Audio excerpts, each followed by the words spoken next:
Tonight, what to know about the state of Virginia's election system as we count down the days to the November general election. Yeah, this week lawmakers were brought up to speed on the Commonwealth's readiness for November 5th.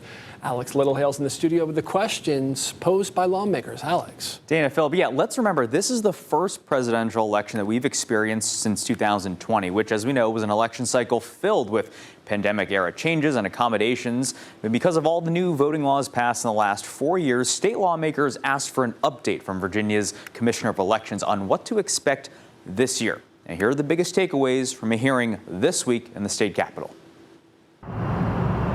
Less than 2 months until we decide who takes over the Oval Office. We'll go in and ask our commissioner up to the podium. Virginia's Commissioner of Elections, Susan Beals, stands before state lawmakers in Richmond this week, bringing the Commonwealth up to speed on what to expect on November 5th. This comes after several high-profile voting headlines under the Youngkin administration, including the accidental removal of thousands of registered voters from the state's voter rolls last year. Wednesday, Susan Beals revealed election night itself may not be a long night for elections workers themselves. Election results will come faster this year than they did in 2020. This is because of a new requirement forcing cities and counties to pre-process all mailed-in ballots on the Saturday before Election Day itself. Question that I have for you that I get a lot in my locality is, what is the biggest threat to the upcoming general election? But one problem still looms over the election.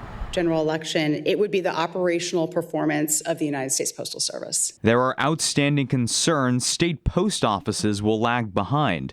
That includes carriers not delivering absentee ballots to voters and not being able to reach voters at their longtime addresses. Rural voters, we would have great concern for them if they're trying to this isn't for mail going to the rural voter, but it's mail coming from the rural voter into the mail system, that there would be an additional day or two delay with that.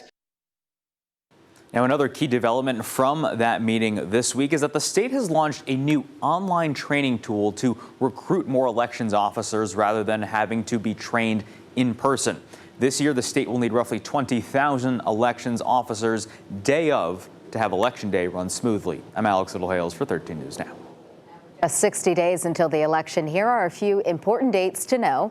In Virginia, the first day of in-person early voting is Friday, September 20th. That's just 2 weeks from today. The last day you can register to vote before Election Day is October 15th. Remember, same-day registration is an option in Virginia. The deadline to apply for a ballot to be mailed to you is October 25th. And the last day you can vote early is Saturday, November 2nd. And of course, Election Day is Tuesday, November 5th.